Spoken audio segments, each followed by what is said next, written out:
Yeah. Yeah. Fala pessoal, hoje nós estamos aqui com um convidado um tanto quanto especial. Caião é minha ovelha, mas é também líder de um movimento chamado Undergod, né? E eu queria que o Caião se apresentasse aí para a galera. Fica à vontade, a gente vai bater um papo aqui e você fica livre aí para falar aquilo que o Espírito Santo colocar no teu coração. A gente vai conduzindo aí à medida que ele for nos direcionando. Então, se apresenta aí para a galera, Caião. Fala galera, meu nome é Caio Victor, a galera me chama de Caião, não sei porquê. E estamos aqui, me sinto muito honrado de ser o primeiro convidado, né? Estou com o meu pastor aqui, algo que realmente queima no meu coração e me alegra bastante estar aqui hoje, né? Eu tenho 33 anos, tenho mais ou menos 10 anos de caminhada e no momento estou liderando um movimento de evangelismo chamado Undergod. Congrego aqui no Blitz do Amor e meu pastor é esse que vos fala.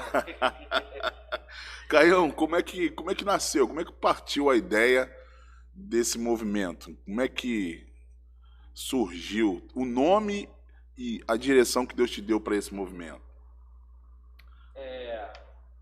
Partiu do princípio que eu sou fruto de um evangelismo que veio através do rock and roll, né?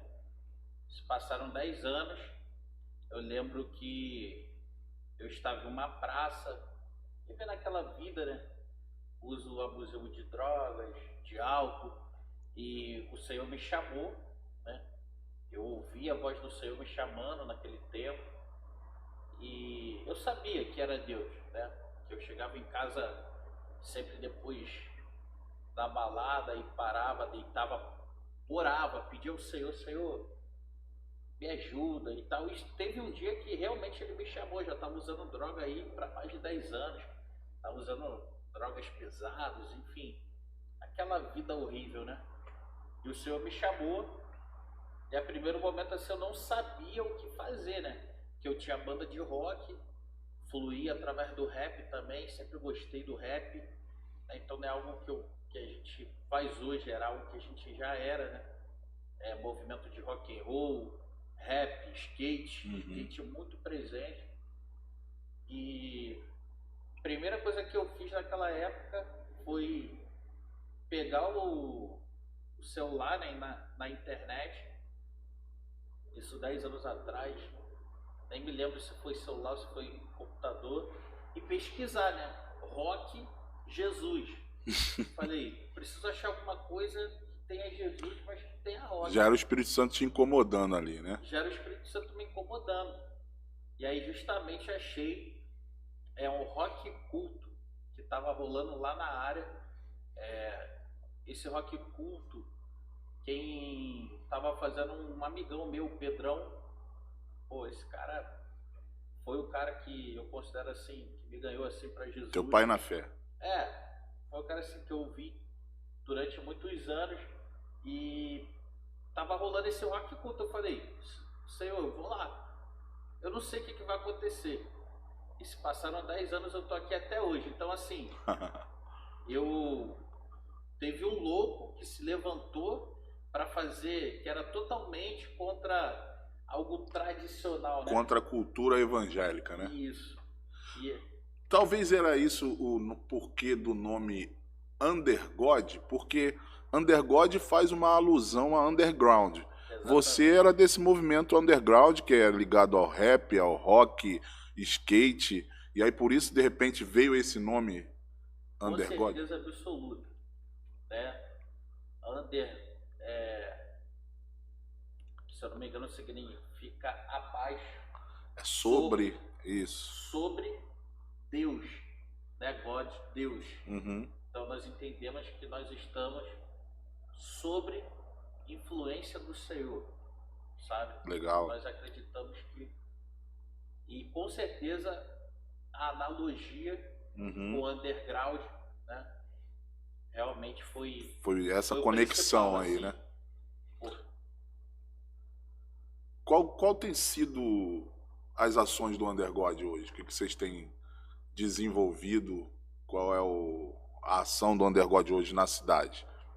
hoje nós entendemos que nós precisamos ser relevantes no local que a gente está, né? Se o Senhor não nos levou ainda para alguma nação, para algo específico, Uhum. então nós resolvemos, nesse atual momento, toda terça-feira a gente tem um trabalho onde nós pregamos o Evangelho, né? Fazemos uma ação social para pessoas em situação de rua, né? Praticamos atos de justiça, pregamos o Evangelho para essa galera, com a esperança que Deus, nosso Salvador, vai salvar essas pessoas também, porque um dia alguém acreditou em mim, investiu em mim. Então, assim, é algo que queima muito no meu coração, algo que eu acredito muito e que eu tenho certeza é a compaixão por essas pessoas que estão em situação de droga, em situação de rua. E hoje o nosso trabalho está sendo toda terça-feira, fora os altares públicos, né? Hoje, esse ano, rolou lá em Campo Grande, também teve um no Recreio, com conexões com outros movimentos, movimento de São Paulo, enfim. Tem esse lance da intervenção também, que muitos acham, só bota um palco, um monte de crente pulando. Cara, eu andava pela praça e via pessoas chorando, sabe? Pessoas se converteram. Nós pregamos o Evangelho, tive a experiência com um casal que aceitou Jesus, sabe? Então nós acreditamos que precisamos, como igreja, né? Porque nós temos o apoio de uma igreja, que é o Blitz do Amor, né? Que está nos enviando. A gente não está igual Não está rodeando a terra, né? Não. Legal. O que você falou aí, né, de acreditar nesse pessoal que está à margem da sociedade, né, os moradores de rua, talvez, né, porque a gente está falando para algumas pessoas aqui, talvez as pessoas falam, mas por que ficar evangelizando esse pessoal que... Esse pessoal não quer nada, esse pessoal quer ficar na rua usando droga, se prostituindo, né? E um dia, né, nós fomos assim também, né? Um dia eu também vivia essa vida de drogas, de não querer nada com Deus, mas alguém se importou pela minha vida. Eu acho que se todo crente se importasse com a vida dessas pessoas que não conseguem por eles mesmos ter a força de sair daquele lugar, ele precisa de alguém que é uma mão amiga para ir lá, de fato, e arrancar ele desse cenário que ele vive. Então, Deus tem levantado a igreja e levantou a igreja exatamente para isso. Jesus, quando veio de fato para fazer aquilo que a gente não consegue fazer. Então, por isso ele foi indireto, e a Bíblia diz que ele foi para os doentes. Mas, mediante a isso, Caião, por que evangelizar? Por que você vê essa necessidade, de fato, de pregar o evangelho para as pessoas? Até fazendo uma análise da sua vida, de quem você era, como é que você vê por que a igreja precisa ir pregar o evangelho? Um dia eu tive em outra posição, né? Eu precisava ouvir falar desse amor. Eu queria preencher esse vazio que eu tinha com alguma coisa no mundo. Eu achava que eu podia preencher esse vazio. Eu só não sabia que esse vazio era a falta de Jesus. Então acho que esse é a nossa grande motivação sempre vai ser pregar a esperança e a alegria da salvação, né? Fala para a pessoa, cara, existe um lugar, tudo isso aqui é passageiro. As dores, as aflições, as lutas não são comparadas com a glória futura que está por vir. Existe um lugar e o seu coração é dele. Então, como Jesus caminhava, né? Entre os enfermos, eu acho que o único lugar que Jesus não estaria hoje era dentro de uma igreja. Aí a galera ia entrar em crise, né? Jesus, domingo, ia estar na Vila Mimosa ia estar na Lapa pregando para os enfermos, né? E talvez a própria igreja crucificaria Jesus de novo, sabe? Então acho que a maior motivação é pregar esse evangelho que transforma, que muda. E a pregação nunca mudou, né? Arrependei-vos. Era a pregação de João Batista, era a pregação de Jesus, e deve ser a nossa pregação hoje. Arrependei-vos, mas 1 Coríntios 13, ainda que eu falasse a língua dos anjos, de nada valeria se eu não tivesse o amor. Então, eu acho que a gente hoje não existe, né, uma movimentação sem Bíblia. Mas também eu acho que é um tempo de voltar à simplicidade do Evangelho. Primeiro mandamento, amar a Deus acima de todas as coisas, amar ao próximo como a si mesmo. E quando a gente ama Jesus, nós praticamos o id.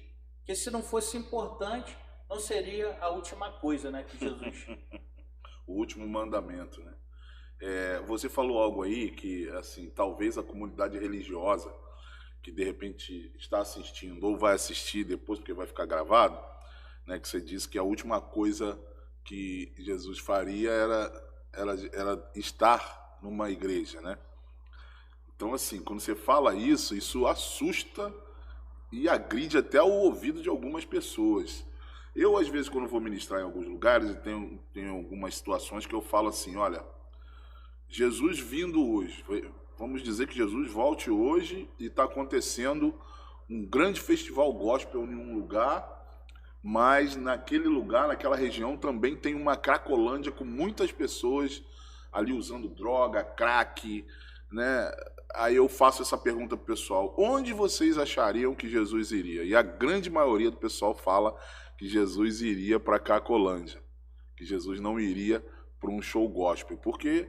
né, no show gospel estariam ali as pessoas, né, talvez até adorando a Deus, talvez adorando os homens, mas aquelas pessoas que estão ali à margem da sociedade, se degradando e acabando com as suas próprias vidas, eu acho que seria a maior preocupação de Jesus em ir até essas pessoas e, de fato, sabe, querer tirar elas dessa situação. Então, quando você fala que Jesus, a última coisa que Jesus estaria, o último lugar seria dentro da igreja, porque dentro da igreja as pessoas já estão salvas, né? As pessoas estão ali já, né, esperando de fato ele voltar. Mas e aquelas pessoas que estão acabando com as suas próprias vidas? Então, eu acho que o que você falou é exatamente isso, né? De que a urgência de Jesus é ir em direção a essas pessoas. E os dias que nós estamos vivendo hoje, essa urgência está mais nítida do que a gente possa imaginar.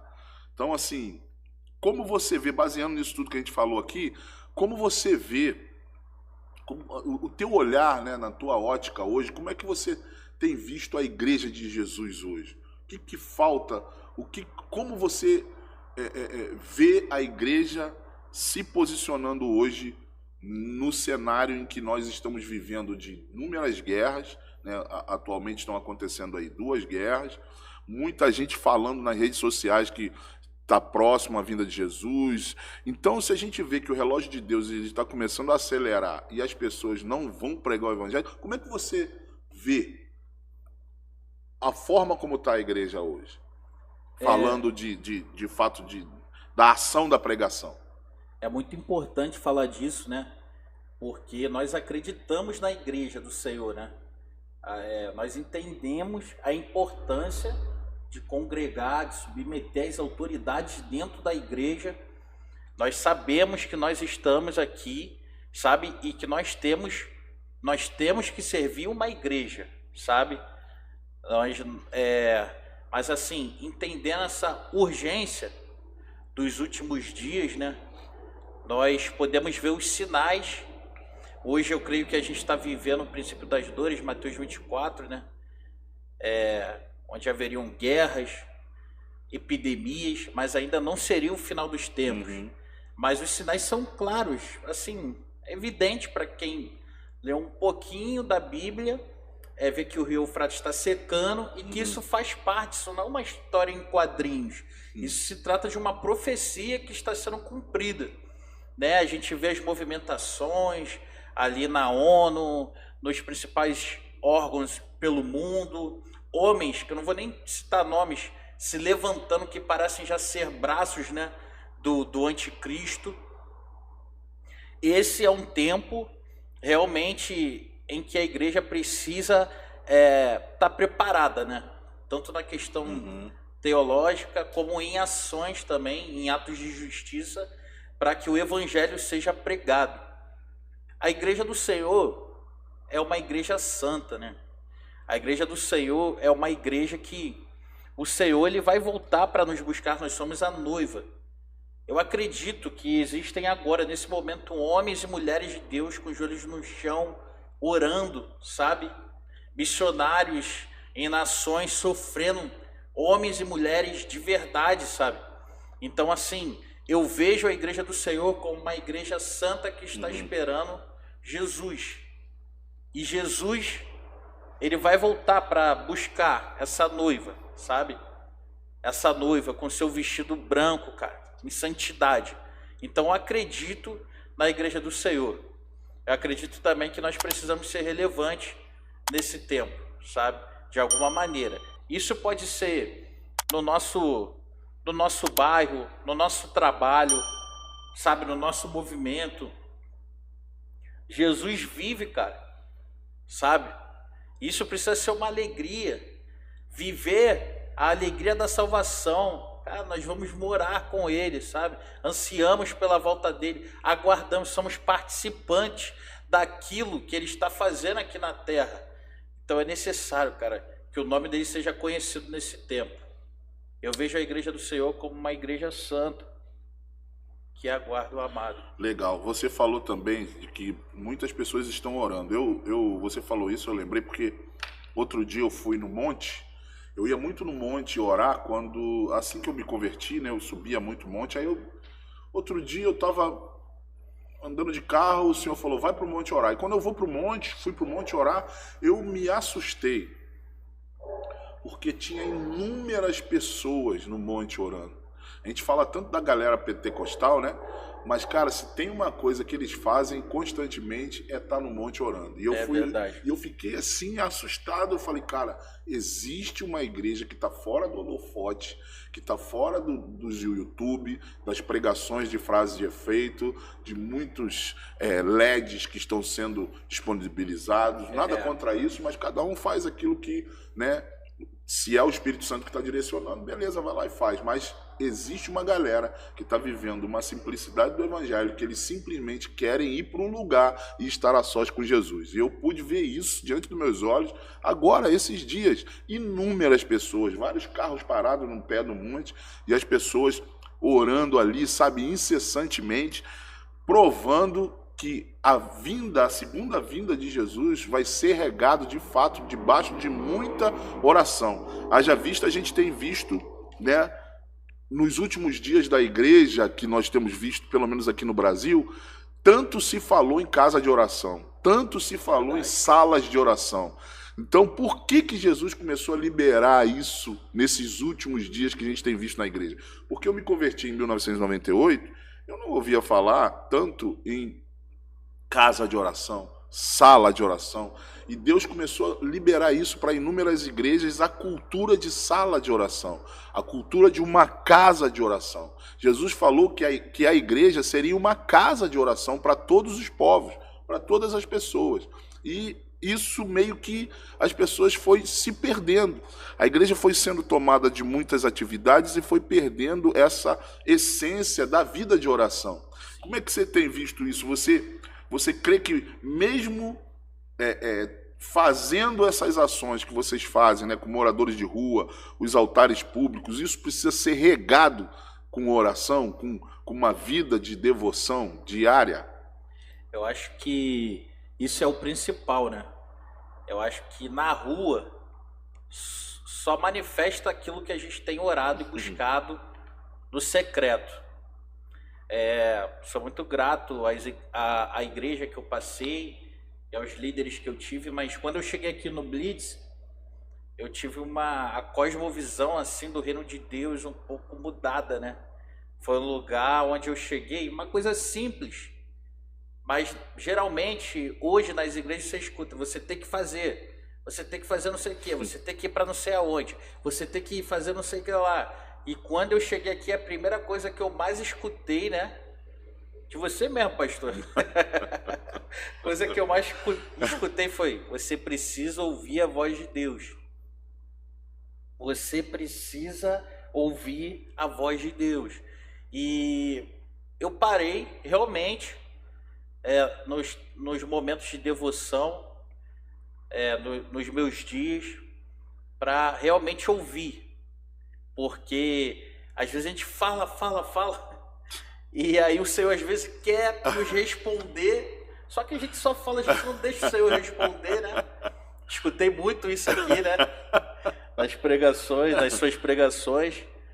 Então, eu acho que essa galera de hoje, essa movimentação está despertando e entendendo que tudo vem dele.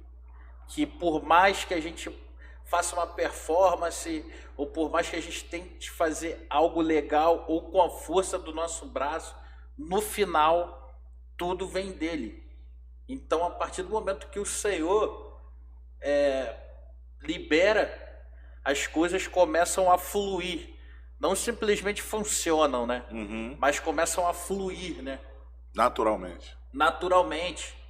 É um tempo que a gente não quer só a permissão, a gente quer a aprovação do Senhor. Sim. O Senhor nos aprove, sabe? E realmente aqui no Blitz eu cheguei e vi uma base missionária, né? Eu falei, cara, o que esses caras estão fazendo aqui? Mano, tem uma base missionária aqui em Campo Grande.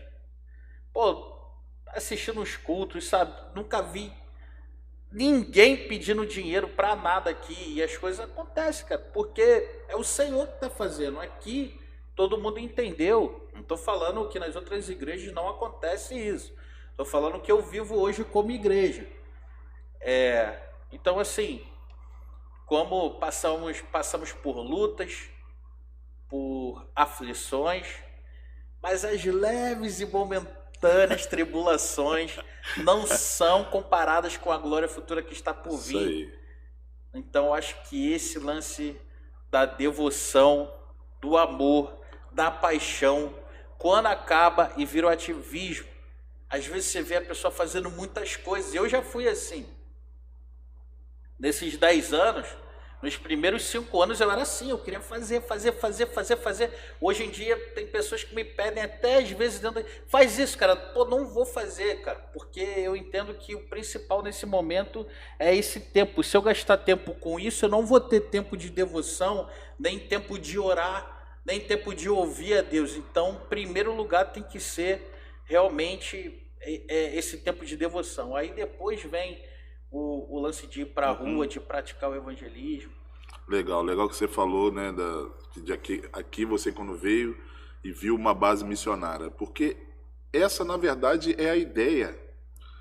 Na verdade, o que Jesus estabeleceu a igreja como uma igreja missionária, apostólica, uma igreja que está indo.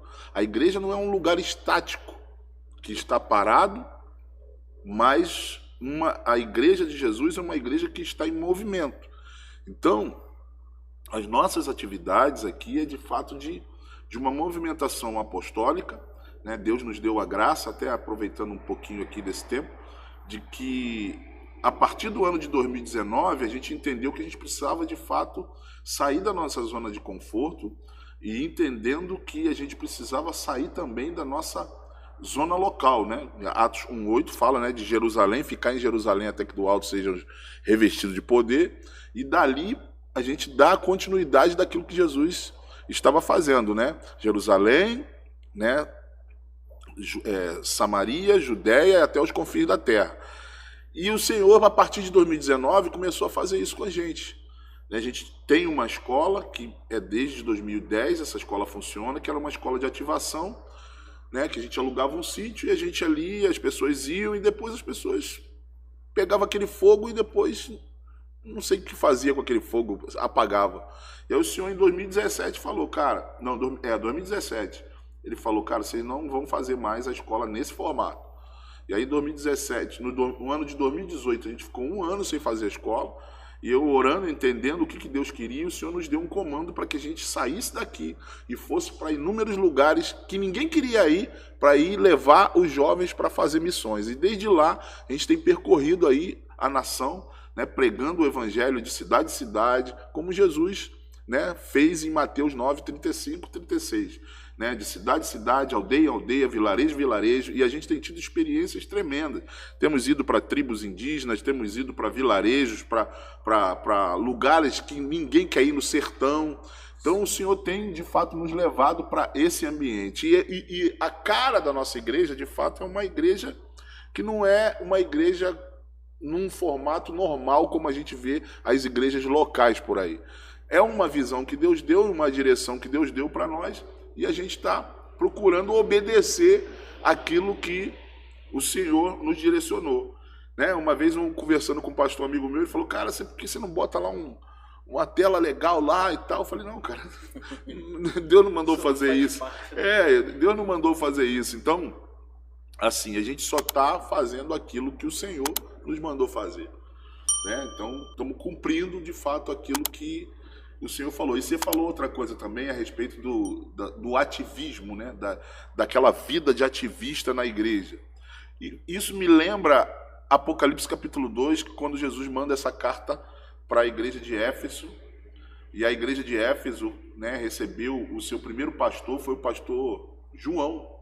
O apóstolo João foi o primeiro pastor da igreja de Éfeso, que João era chamado o apóstolo do amor, e João libera esse DNA de amor para aquela igreja. Então, se aquela igreja tinha algo que era a essência da igreja, era uma igreja amável, desejável, porque Éfeso, o significado de Éfeso é desejável, amável, que está ligado a amável.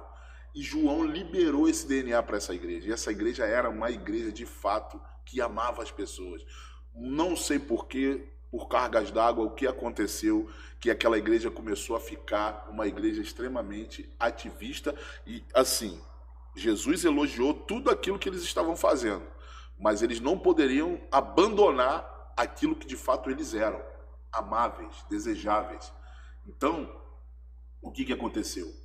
Eles não perceberam que aquilo foi se esvaindo entre as mãos dele por causa das atividades.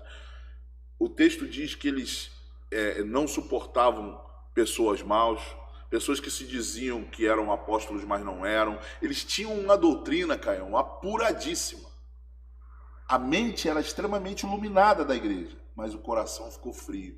Nossa. E aí Jesus vem sobre aquela igreja e faz uma pergunta: por que vocês abandonaram o primeiro amor? E aí acabou que eles foram entendidos de que precisavam voltar para aquele lugar, e Jesus pede para que eles voltem para aquele lugar. Mas, mediante a isso, Caião, você é um rapper cristão. E sendo um rapper cristão, eu queria que depois você mandasse aí uma rima, mas antes disso, falasse para nós aqui um testemunho a respeito de um dia que você ministrou a alguém através do rap. Olha, isso acontece constantemente. Né? Eu acredito que o rap é uma ferramenta de evangelismo muito poderosa. Então, assim, é uma maneira muito boa de conseguir alcançar não só jovens. A galera se amarra no rap. A gente vai para as comunidades, canta o rap, todo mundo se envolve. A gente vai para a Zona Sul, canta o rap, todo mundo se envolve. Já teve situações assim de estar no carnaval, né? E a gente tá ali ministrando rap, chegar um doidão e falar: meu irmão, Jesus não é de nada, vamos fazer uma batalha. Aí eu falei: misericórdia, Senhor, me ajuda. E a gente começar aquela batalha ali do nada, espontâneo, e assim, sem nenhum tipo de ofensa, a gente conseguir ministrar através do rap no meio do carnaval, na vida de um jovem que saiu dali e aceitou Jesus. Uau! Sabe? Então, assim, o rap, ele tem sido constantemente uma grande ferramenta, sabe? para alcançar pessoas, ritmo e mensagem. E nós somos missionários, nós carregamos uma mensagem. O rap também tem essa missão de levar uma mensagem, né? Então, assim, tiveram muitas situações na Lapa também, fazendo um undergod. Chegou um rapaz também doidão, querendo fazer batalha. E aconteceu a mesma coisa. A gente conseguiu ministrar o evangelho através do rap, né, na vida desse cara. Então, a gente vai nas igrejas. Ó, passei pelo Maranhão, Piauí, fui em tribos indígenas no Mato Grosso do Sul. Em todos os lugares que o Senhor me permitiu ir, eu entrava nas igrejas, nas assembleias mais pentecostais possíveis, assim, e a galera, o rap sempre, nunca teve uma rejeição de nenhuma. A galera sempre aceitou de boa. Sempre aceitou, e a galera sempre gostou muito do rap, sabe? Porque é meio que hipocrisia, né? Como é que pode o rap é do diabo e o forró ser corinho de fogo? É meio maluco isso, sabe? Então, durante a caminhada, assim, diferente aqui do Blitz, né? Eu sempre ouvi os pastores falando assim: ó, o rap é muito maneiro que tu faz, cara. Depois do louvor, aí tu canta um rap lá. Aí eu ficava assim: pô, mas o rap é louvor. O rap é louvor, cara. É mensagem. O rap você consegue cantar ele no worship. É uma mensagem cantada. É uma mensagem cantada. Você canta ali numa base de worship, ou numa base de baião, ou de forró, ou de samba. Só o jeito de cantar que é diferente. Quando eu cheguei aqui no Blitz, a primeira coisa que você fez comigo foi: Caião, o que aconteceu com o undergod? Então aqui é uma igreja que a gente chega sendo ativado, né? E a gente continua pregando o evangelho aí através do rap. Aí fomos para Maceió, pregamos através do rap, enfim. Continuamos aí muitas experiências legais usando o rap como ferramenta de evangelismo. Beleza, a gente tem uma pergunta, né, do pessoal aí que está assistindo, né, o podcast. Mas antes da gente fazer a pergunta, eu queria que o Caio mandasse uma rima. Então, depois dessa rima do Caio, a gente vai ver aí o que a galera tá falando, o que a galera tá achando e qual é a pergunta que eles estão fazendo para nós. Então, Caio, manda aí uma... Ó, antes de começar o podcast, eu perguntei: pastor, posso mandar qualquer rima? Falou assim: então, como aqui é livre, eu tô em casa. O nome dessa música é Sistema Religioso. Eu vou mandar na capela. Obrigado, pois me livraste dos púlpitos, de homens corruptos, que amam o dinheiro em nome de Deus. Não faço som para crente, sou um remanescente, e com a batida desse rap eu vou seguir em frente. Eu já fui craque em manusear o isqueiro, mas hoje sigo a Jesus Cristo, pode crer que é mais maneiro. Sou brasileiro, não falo estrangeiro, e se deixar eu rimo aqui o dia inteiro. O maior dos revolucionários, Jesus, além de Deus e Salvador, por nós ele morreu. Mesmo sem merecer, ele se entregou e o seu sangue derramou na cruz, se humilhou. Viveu, morreu porque venceu. Esse sistema religioso veio para combater todo sistema religioso que faz separação de denominação. O meu culto é melhor que o teu, tá bom, irmão? Grande abominação, disputa na igreja, sangue bom, inveja soberba, egoísmo, julgamento e falsidade, que faz separação entre os próprios irmãos. A panelinha tá formada, irmão. A panelinha tá formada, irmão, mas somos um só. O corpo é um só, mas somos um só. O corpo é um só.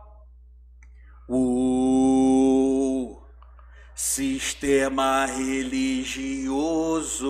Seres humanos não são descartáveis. Sistema religioso.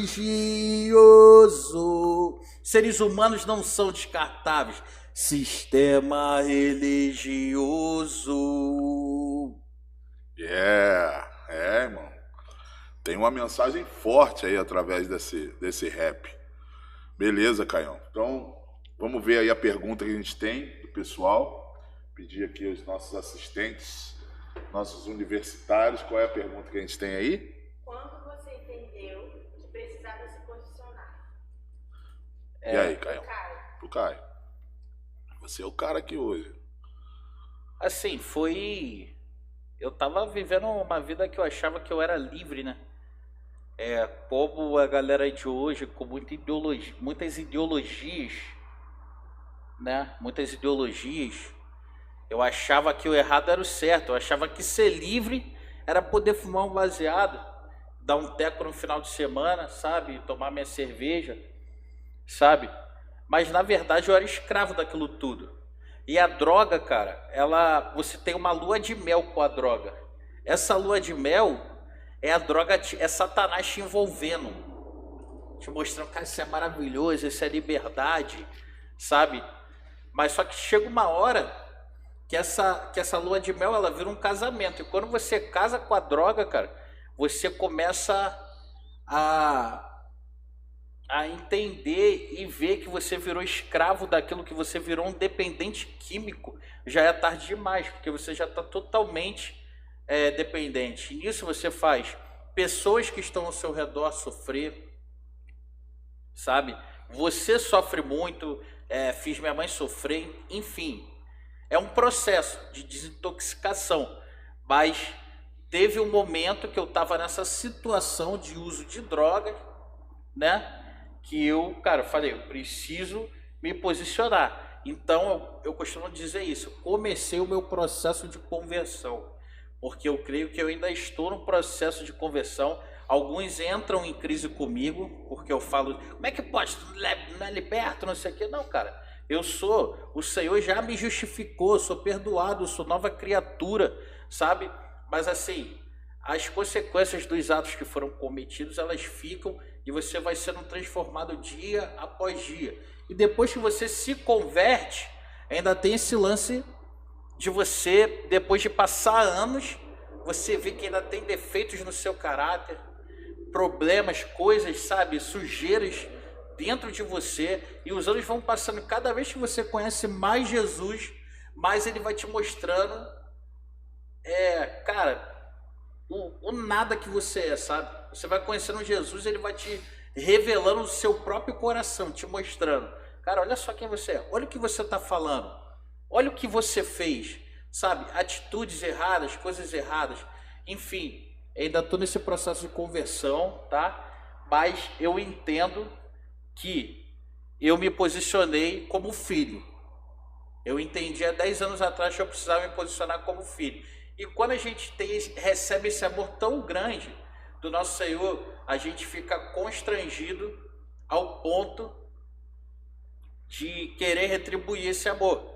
E a maneira que eu decidi retribuir esse amor é não usando mais drogas, é não fazendo mais nenhum ato de vandalismo, tentando melhorar dia após dia, né? Então, o momento que eu decidi me posicionar foi esse. Foi quando eu entendi que eu tinha um pai que me amava. Quando eu entendi que eu tinha um pai que me amava, eu precisava retribuir esse amor. Porque hoje a gente não vive mais uma lei. Nós somos totalmente livres. E eu entendo que a graça de Deus é isso. Pelo menos foi assim que eu sempre vi, né? Tipo assim, um amor tão grande ao ponto de te deixar constrangido e você querer retribuir. Sim, sim. Você falou aí a respeito de viver por uma ideologia. Uma vez, há um tempo atrás, faz alguns anos, eu fiz uma postagem no Facebook falando assim, o profeta Cazuza, se me coloquei, o profeta Cazuza já profetizou há anos de que chegaria um dia que todos iam viver por uma ideologia. Chegou esse tempo. Esse tempo nós estamos vivendo nele. Eu não sei quantos aí conhecem uma música que o Cazuza, o falecido Cazuza, que morreu de AIDS, né? Ele tinha uma música que dizia assim, ó, ideologia, eu quero uma para viver. E hoje, essa divisão que o Brasil acabou se tornando, esquerda, direita, né? Binário, não binário, a galera do LGBT, e aí cada um vai vivendo pela sua ideologia, sabe? Então o pessoal hoje está lutando com os dentes a respeito daquilo que ele acredita e que está totalmente fora do que as escrituras dizem. Nós não vivemos por uma ideologia, nós vivemos por aquilo que a Bíblia, que é a palavra de Deus, diz, e quando nós nos deparamos com a palavra de Deus, a palavra ela é tão poderosa que aquelas palavras elas tiveram, sabe, a ação de transformar o nosso interior e fazer com que hoje nós nos posicionássemos como assim você se posicionou, de um dia ver a sua mãe sofrendo, ver o seu pai sofrendo, ver a sua família sofrendo, e muito mais do que eles sofrendo, você estava sofrendo, você estava se deteriorando, você estava se acabando. E aí quando você se depara com as escrituras, com a Bíblia, e aquelas palavras entram dentro de você, a vida de Deus começa a fluir de dentro para fora em você.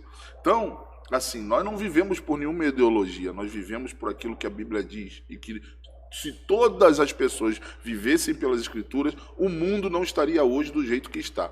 Mas se está, é porque as pessoas ainda não conhecem a palavra de Deus. E falando disso, Caião, né, porque a ordem de Jesus foi pregar o evangelho, e que é o tema que a gente colocou aqui hoje. Ai de mim se não evangelizar, ou ai de mim se não pregar o evangelho. Então, pensando nisso, o que Jesus fez em Mateus 28 lá? Ele chama os discípulos e dá uma ordem, que foi a última ordem dele, já antes de ascender aos céus. Ele já tinha ressuscitado, né? E estava ali com os discípulos, e ele deu uma última ordem. Ele falou aquilo para todos os discípulos. Então foi uma ordem, não foi específico para um grupo de discípulos, mas para todos. Então essa ordem é para cada crente que se converte. A grande comissão. O que é a grande comissão, Caião? Como você vê a igreja hoje respondendo à grande comissão? O ir de Jesus. O sair da sua zona de conforto e de fato, anunciar as boas novas. A grande comissão foi a última ordem de Jesus, antes dele ir para a glória, né? E ele podia ter falado várias coisas, né? Mas ele decidiu falar aí de pregar o evangelho em todas as nações. Então, assim, eu vejo uma igreja que está despertando nesse tempo, sabe? Entendendo realmente que o Senhor vai voltar.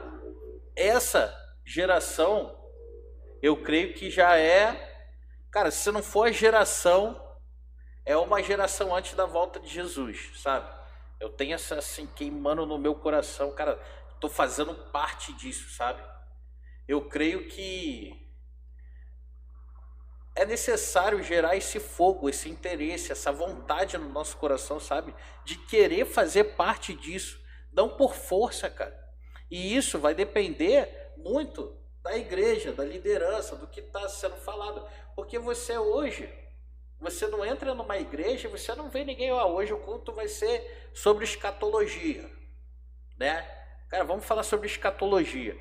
Talvez, se fosse assim, haveria um despertar maior. Só que as igrejas, aqui no Bliss, nós temos um dia para estudo, né, da Bíblia, onde a gente fala de todos os assuntos, inclusive escatologia. Mas se houver esse despertar, né, como você mesmo falou, pastor, hoje as igrejas, você chega, cara, parece um show, sabe? A galera vai por uma movimentação. Muitas vezes, infelizmente, não estou querendo criticar, mas entra vazio, sai vazio, sabe? E não tem uma vida, sabe? E nesse tempo, se você me falar, pô, uma igreja assim, cara, nós vamos à igreja hoje estudar escatologia, o fim dos tempos, a volta de Jesus. Isso não dá dinheiro, sabe? Isso não dá visualizações, isso, sabe, não promove. Mas, cara, a igreja precisa se posicionar nesse ponto, sabe? É necessário que assuntos relevantes sejam abordados, sabe? A gente vê os jovens, cara, só os pais que acreditam que o jovem é bobão, cara. Que o jovem na escola, ele escuta todo tipo de porcaria possível. Sabe, eu tive a oportunidade de liderar jovens durante 2 anos da minha vida. E foi um período assim, cara, um dos períodos mais loucos da minha vida, porque eu ouvia coisas de jovens que eu falava, cara, não é possível que esse cara tá me falando que ele fez isso, sabe? E a mãe do cara não imaginava, sabe? Então é necessário um despertar, começando pela nossa juventude. Eu acho que a gente precisa abordar temas relevantes, assuntos relevantes.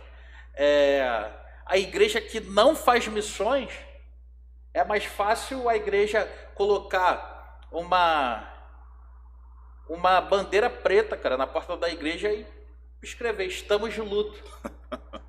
Sabe? Porque eu não consigo entender, não. A igreja que eu faço parte lá, cara, fala sobre missões, mas não faz missões, não. A gente só apoia. Jesus não quer o dinheiro, cara. Jesus quer teu coração, pô. Aquele missionário que é ungido missionário, mas ele é missionário da igreja, né? Isso. Ele não é um missionário do campo missionário, né? Exatamente, pô. Não tá sofrendo, né? As dores do evangelho. As dores do evangelho. Quem está no campo sabe, não é fácil. O Senhor levanta pessoas específicas, empresários, homens que são levantados mesmo para apoiar. Outros não, cara. Outros, assim, ficam ali e a vida vai passando, sabe? E, pô, quantos amigos eu converso hoje, cara? Pô, acho legal o que você faz, mas eu falo, como assim, cara? Tu não é cristão, cara? Tu não faz o que eu faço, não? Tipo assim, pra mim me bate meio que uma crise, sabe? Eu falo, mas não, cara, porque culto lá é tal dia, muito legal, a gente vai, sabe?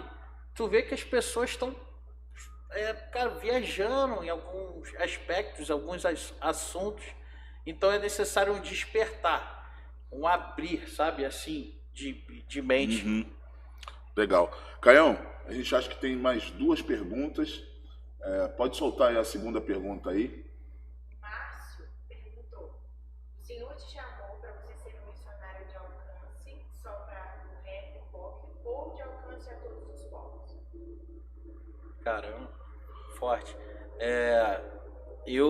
Esses dias eu tava botando lá no grupo do Undergod, né? Não sei se a galera viu. Botei lá no nosso grupo que a gente tem, galera. Nós somos um movimento onde a nossa identidade é o rock and roll, porque nós somos isso, não tem como mudar. A galera que participa, que está mais envolvida, está mais perto, é uma galera que não é a galera que falou, você é roqueiro agora, não, a galera que veio do rock and roll, foi resgatado. Já está no DNA, né? Já está no DNA, o skate, o rock, mas o que eu sempre tento passar para a galera é isso, o evangelho é para todos, né? Eu acredito que o Senhor me chamou um povo diferente. Isso está na cara, né? Eu consigo ter acesso a uma galera que talvez um cristão mais tradicional, porque não é errado ser tradicional, né? Mais tradicional não vai ter acesso. Então hoje eu tenho um grupo aqui que eu criei, que se chama Família Skateboard, que é vários skatistas lá do lugar da localidade onde eu moro, onde os caras são meus amigos. Eu não fico falando de religião no grupo, nem fico mandando um versículo, mas os caras assim sempre estão comigo em alguma situação, vão lá na loja, a gente troca ideia. E assim, no momento que eu tenho oportunidade, eu falo de Jesus para essas pessoas. Mas é uma forma deles verem Jesus em você, né? Amém. Você não vai pregar ali para eles, ainda que seja necessário pregar, mas também há essa forma de pregar com o nosso testemunho. Nós fomos chamados para sermos testemunha. E quando você está no meio deles, as tuas ações, como você lidar, né, nesse lance do relacionamento com eles, eles vão perceber e vão ver isso em você. E eles mesmos vão ser, sabe, tocados por aquilo que você tem carregado, que é a presença de Deus. Amém. Então, tenha certeza disso. Amém. Qual é a outra pergunta? O Alcir perguntou: gostaria de saber como ele se inspira para essas rimas. Esse lance da música é algo muito presente na minha vida desde o Alcir, inclusive, se for o que eu tô pensando, é meu padrasto, tá? Inclusive, um beijo, Alcir. Muito obrigado por tudo, te amo, tá? Mãe, com certeza tá vendo. Deve estar vendo também, se o Alcir tá vendo. Inclusive, os anos que eu morei lá, com 15 anos eu comecei a escrever. Eu lembro que com 14 anos eu já escrevia. Eu tenho mais ou menos umas 60 músicas assim escritas, e de todos os temas, né? Mas agora, quando se trata de algo com cunho religioso, falando do Senhor, a minha maior inspiração é Bíblia, é o Espírito Santo, é Jesus, é a essência de Deus, sabe? Só que não tem jeito, às vezes eu até fico reclamando quando eles falam, Senhor, poxa, me dá uma inspiração mais leviana, sabe? Algo mais cristocêntrico, sabe? Mas não, cara, é assim, eu entendi que através da música eu me expresso muito, falando também da realidade, né, da atualidade, sobre comunidade, sobre favela, sobre a realidade de um preto no Brasil, porque eu sou um preto, né? E minha mãe, de repente ela tá até vendo, e ela é a minha maior inspiração na minha vida. A minha maior inspiração na minha vida é minha mãe. Foi o maior exemplo de Jesus que eu pude ver, foi através da minha mãe, sabe? Então eu tive pais separados ali, logo, né? Hoje minha mãe já é casada com a Alcir, deve ter 20 anos, né? Que virou um pai para mim, né? Naquele momento foi pai mesmo, tomou assim, me abraçou como filho. Então assim, quando eu via minha mãe ralando, minha avó era empregada doméstica, aquela correria, minha mãe trabalhava, pagava a faculdade dela, sustentava a gente morava numa comunidade chamada Faz Quem Quer. Eu lembro das paredes de tijolo e tal, não tinha banheiro, tinha que fazer às vezes a necessidade num balde. E aí minha mãe foi trabalhando, construindo a vida dela, e as coisas foram mudando. E aí chegou o Alcir também, que veio para apoiar, veio para somar. E ali eu fui vendo, né, o exemplo de Jesus através da vida da minha mãe, que é uma mulher branca. E branca, assim, se ela parar aqui do meu lado, pô, minha mãe é uma mulher muito bonita, sabe? Chama, assim, sempre foi muito bonita, chama muita atenção, assim. Mas minha mãe, com todo amor e com todo carinho, ela sempre chegava para mim e conversava comigo. Cara, olha só, eu sempre fui muito alto, maior do que o normal, né? Então, quando eu tinha 16, 17 anos, minha mãe já conversava comigo, claramente, né? Ela falava, olha só, você, filho, você não parece que tem 16 anos, você parece que um homem já, entendeu? Então toma cuidado com o que você faz, com as suas atitudes. Outra coisa, você, filho, você é preto. Então, ela já começou a me conscientizar. Minha mãe é psicopedagoga, né?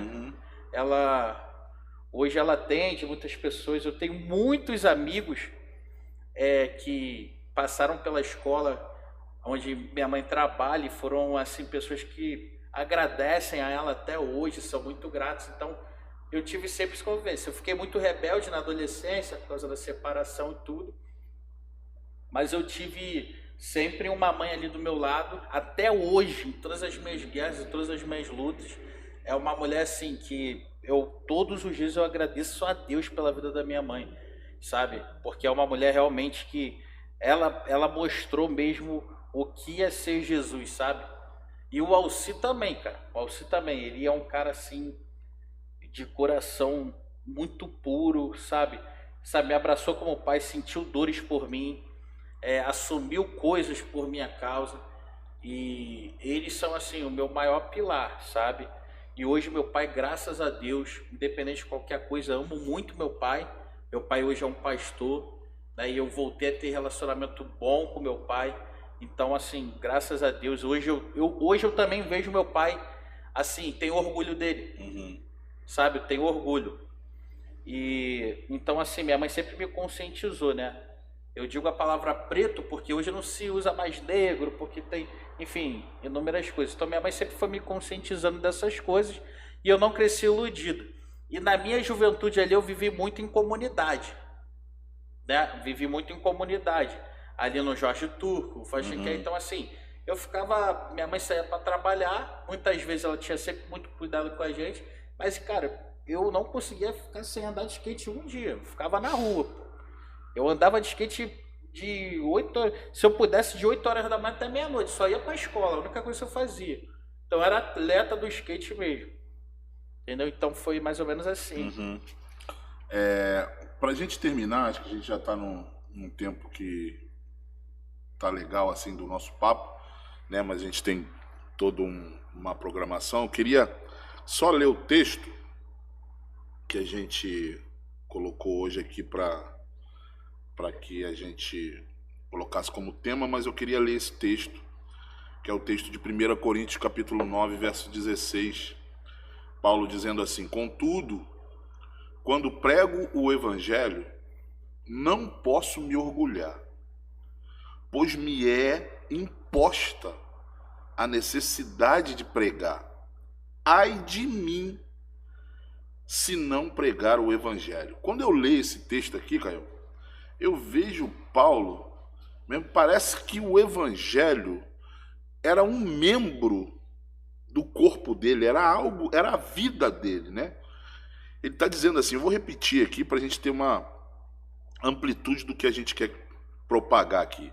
Contudo, quando prego o evangelho, não posso me orgulhar. Isso é muito forte, porque os dias que a gente está vivendo, a gente vê pessoas se orgulhando porque pregam, se orgulhando porque fizeram, se orgulhando porque hoje é pastor de uma mega igreja, tem tantos líderes abaixo deles. Então eu vejo algum tipo de orgulho em algumas pessoas. Mas Paulo diz assim, olha, eu não posso me orgulhar, pois me é imposta essa ou a necessidade de pregar. Ai de mim, se não pregar o evangelho. Então, baseando nesse texto, Caião, eu vejo assim que muitas pessoas, muitos crentes, têm uma dificuldade da pregação. Porque a pregação é uma conversa como a gente está conversando aqui. Então, o que mais a gente vê na grande maioria dos cristãos é a dificuldade da propagação, da pregação. Ainda que o evangelho esteja crescendo de uma forma absurda, mas muito do que o evangelho tem crescido no Brasil, a grande ajuda é das redes sociais, principalmente nos dias de hoje. Pouco se vê, pelo menos o tempo que eu tenho, né, de evangelho, eu vejo a ação de muitos crentes, eu não vejo a ação de muitos crentes de estar no corpo a corpo pregando o evangelho, sabe? Assim, de ir para um lugar, né? Eu me lembro, eu sou do tempo de evangelismo em que a gente pegava o folhetinho, entregava o folhetinho e fazia assim. Ainda hoje as pessoas fazem. E eu não estou aqui criticando, porque eu já fiz parte disso também. Eu conheço pessoas que se converteram pegando um folhetinho do chão. Ele nem recebeu de ninguém. Ele pegou um folheto no chão, leu o texto, foi numa igreja, ouviu a palavra, o pastor fez o apelo, levantou a mão, foi à frente, entregou a vida para Jesus, está com Jesus até hoje, porque pegou um folheto no chão. Então eu não posso invalidar aquilo que é a ação do Espírito Santo, entende? Se eu estiver invalidando aqui, eu estou em pecado. Mas, voltando a falar que eu sou desse tempo do Jesus te ama, né? Mas o evangelismo não é só simplesmente entregar um folheto e Jesus te ama. Porque uma das formas que Jesus mudou da gente da Blitz aqui evangelizar foi porque um dia eu fui entregar um folheto para uma pessoa e eu falei assim, olha, Jesus te ama. Aí o cara falou assim, eu sei que Jesus me ama, mas eu tô com fome. Cara, aquilo ali, para mim, foi um soco no meu estômago. Então, dali para frente, eu comecei a evangelizar através de relacionamento. estar com a pessoa, bater um papo, ouvir as suas histórias, né? A gente tem esse trabalho, que foi dali que nasceu essa igreja, que é o Piquenique com Jesus, que foi esse trabalho com os moradores de rua, ouvindo as histórias deles. A gente só vai lá, serve um café para eles e depois fica ouvindo as suas histórias. E tem inúmeras histórias que talvez outro dia, em um outro podcast, eu possa aqui falar só das histórias de pessoas que se converteram através desse trabalho lá. Então, Caião, para a gente finalizar o nosso bate-papo aqui, né, eu queria desde já te agradecer, cara, por você, né, topar aí essa aventura com a gente, né, de estar aqui, de ser o primeiro convidado. A gente fez questão de ser uma prata da casa, né? Eu vou chamar muitos amigos meus que são de outras igrejas, outros pastores, mas a gente precisa começar na nossa Jerusalém, assim como Jesus nos ensinou. Então, como você já tem feito esse trabalho através de algo que Deus deu a você, que é o Under God, que a gente tem visto lá o trabalho que você tem desenvolvido, né, não só às terças-feiras, mas também nos altares públicos, em tudo aquilo que você tem feito, as ministrações nas igrejas também. A nossa função é, de fato, enviar as pessoas precisam ser enviadas, as pessoas precisam, de fato, cumprir aquilo que Jesus os chamou para cumprir. Então, eu quero te agradecer, cara, mais uma vez, por você estar aqui. Queria que você aí desse uma mensagem final e depois você desse aí a sua rede social, né, seu Instagram, enfim, seu Facebook, Twitter, sei lá se ainda existe Twitter, acho que agora é outro nome. Enfim, fala aí algo pro pessoal, dá uma mensagem e a gente vai estar encerrando o nosso primeiro episódio. Grato a Deus pela tua vida aí, por tudo aquilo que o Senhor tem feito através de você. Que isso, pastor. Eu que sou grato, me sinto muito recompensado assim por Deus, porque aqui eu achei uma casa onde eu sou compreendido. E assim, não que eu não fui compreendido nos outros lugares, tá, gente? Mas assim, que realmente me entendeu. Sobre essa mensagem que foi dada agora, né? O evangelho, os sofrimentos, as dores, né, do evangelho. Essa é a mensagem que eu carrego geralmente. Eu não estou aqui pregando, né, mas é o que eu acredito, sabe? O evangelho realmente de morte, onde você morre para você morre para suas vontades, onde você renuncia tudo aquilo que você pode fazer, às vezes é até lícito, mas você resolve renunciar. Eu sento às vezes com amigos missionários e falo, cara, a gente precisa ler e reler os evangelhos e o livro de Atos, que não teve, porque essa é a vida na missão. Não teve um navio que Paulo entrou que ficou em cima da água. Não teve uma cidade que ele foi que ele não foi espancado. Fizeram um complô ali contra ele. Então esse é o evangelho que eu acredito. Onde um morreu com a cabeça cortada, o outro morreu cerrado no meio, o outro morreu crucificado de cabeça para baixo. E alguns entram em crise. Até pessoas também falam, que isso, cara? Essa é a verdade do evangelho. Não tem um glamour. Que isso, mas é só dor? Mas e se for só dor? A gente está esperando por algo que não é desse mundo. Nesse mundo, nós vamos ter aflições. Mas viver é Cristo e morrer é lucro. Então, assim, quando eu vejo o evangelho, eu vejo um evangelho de dores, né? É Isaías que fala que ele não tinha forma, ele não tinha nada que... Nem parecer e nem formosura. Nem parecer nem formosura, nada que atraísse, nada que fosse atraente. Que o desejássemos. Jesus, ele fez adesão à pobreza, caminhou, sabe, com simplicidade.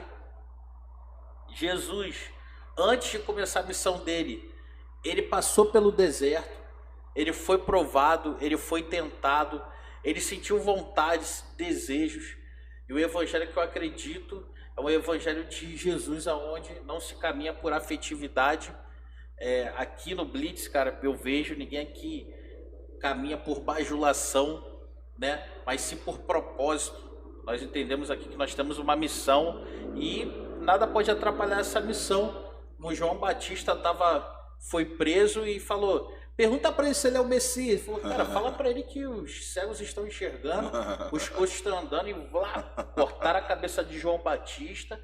Então Jesus era um cara que ele não andava, não era um Jesus afetivo, ele andava em um propósito. Sim. E eu vejo muito isso aqui. Essa é a mensagem do evangelho que eu acredito. E essa é a mensagem que eu acredito que a juventude de hoje precisa carregar. Uma mensagem verdadeira, onde a gente ama. A gente precisa de uma entrada, de um relacionamento, mas após a entrada do relacionamento, a conhecer, é necessário que a verdade do evangelho ela seja colocada, né? E me passaram mais uma pergunta aqui, só para finalizar. Pode lá. Que foi como surgiu o Undergod, né? E o Undergod, ele começou como um movimento de oração em 2018. Nós começamos a orar atrás do Parque de Madureira, por uma localidade específica em Madureira. A localidade, algumas coisas ser reveladas aqui, era ali o Reg na Kombi, né? Um local onde já havia ali, já estava rolando ali um ponto onde rolava música eletrônica, rap. Uhum. E nós Ponto underground, né? Underground, totalmente underground ali. Eu acho que um dos lugares mais undergrounds assim. E ali tinha ponto de droga, ponto de prostituição, e aquilo ali já rolava há 4, 5 anos. E o Wellington, que é meu amigo, talvez ele possa estar até assistindo, com certeza ele está me agradecendo hoje, cara. Que aquilo ali era uma Babilônia. Eu pedi pro Wellington para alugar as coisas dele. Tinha uma Kombi, ele tinha umas tendas, e eu alugava aquilo ali e a gente fazia o Undergod, fazia intervenção lá. E um ano depois de 3 intervenções, o negócio estava rolando ali 6 anos já, acabou. Caramba. Simplesmente acabou e nunca mais foi estabelecido nada ali. Hoje ali é um ponto de van ali em Madureira. E simplesmente o Wellington apareceu. Rapaz. Cara, se ele ver isso, talvez ele vai me xingar muito, mas ele apareceu lá na loja com alvará, falou, mano, caçaram meu alvará, eu preciso alterar isso aqui, altera isso aqui. Eu falei, irmão, não posso alterar nada, isso aí. Aí ele caiu em si, mesmo, né, cara? Isso aqui, se eu alterar, vai ser contra a lei e tudo. E ele se conformou, ele voltou a fazer com a Kombi pro Meia. Então Jesus de fato afetou aquele lugar. Talvez alguns não vão querer admitir isso, mas aconteceu, eu vi com meus próprios olhos, sabe? Isso é avivamento. Sim, e era algo tão forte no mundo espiritual que, assim, eu lembro que no primeiro que foi feito ali, que o mundo espiritual já estava se movendo, na primeira vez que a gente estabeleceu ali, eu lembro que no dia seguinte eu não conseguia levantar da cama de jeito nenhum, sabe? Eu fiquei com o meu corpo totalmente assim, eu estava muito bem, e eu liguei para a galera, eu não consigo levantar da cama, sabe? Eu não consegui, assim, foi uma batalha espiritual, e aí depois eu levantei, orei, e eu entendi, naquele momento ali eu entendi que era um Undergod. Falei, meu irmão, isso não é brincadeira, mano. Isso é uma coisa muito séria. E a gente começou com um movimento de oração, e hoje a gente está aí fazendo isso. Quero agradecer também a oportunidade. Estou muito, muito feliz de estar aqui com alguém que é uma referência. A gente não anda num lugar de bajulação, de ficar... Aqui no Blitz não tem isso, mas hoje eu quero falar aqui, honrar meu pastor, dizer, pastor, eu te amo, muito obrigado por tudo que tem feito, sabe, por mim, pelos conselhos, pelas palavras, pelo não também, né? E agradecer a cada um dessa casa aqui também, sabe? Todos os envolvidos. Dizer que isso aqui é algo muito de Deus. Cara, quando eu falo, eu sou do Blitz do Amor, eu falo com muito orgulho. Porque eu sei que eu faço parte de um lugar onde nós vivemos uma verdade absoluta, sabe? Do Evangelho e das coisas que estão acontecendo hoje. Então, muito obrigado, um prazer enorme. Eu tenho certeza que isso aqui vai se tornar o podcast mais relevante, segura a profecia aí, do Evangelho aí, sabe, em questão de evangelismo e missões. Muito feliz de poder participar disso. E vamos pra frente. Fala aí tua rede social aí pra galera. Minha rede social é @caião.missão e tem também @undergodmovimento. Beleza, galera. O meu é @Roberto Feitosa, e também tem as redes sociais da Blitz do Amor, que é da igreja. @Blitz do Amor Oficial, e tem 2 arrobas da Escola Blitz do Amor. Você que quer participar de uma de nossas missões, talvez um dia a gente vai falar aqui só sobre as missões, Caião, que a gente faz pelo Brasil, e também a missão que a gente faria agora nesse mês para a Europa, mas devido aos problemas de passagem com a 123 milhas, nós tivemos que cancelar e adiamos a Europa para o ano que vem. Então tem as dois arrobas da escola, @Escola Blitz no Amor OFC e @Escola Blitz no Amor 19. Só acessar lá, tá bom? E tem também do Amor em Movimento, inclusive o pessoal tá na rua aí entregando quentinha para os moradores de rua, pregando o evangelho, tá bom? É @Amor em Movimento Blitz. Beleza, pessoal? Um abraço e até o nosso próximo Talking Blitz. Beijão!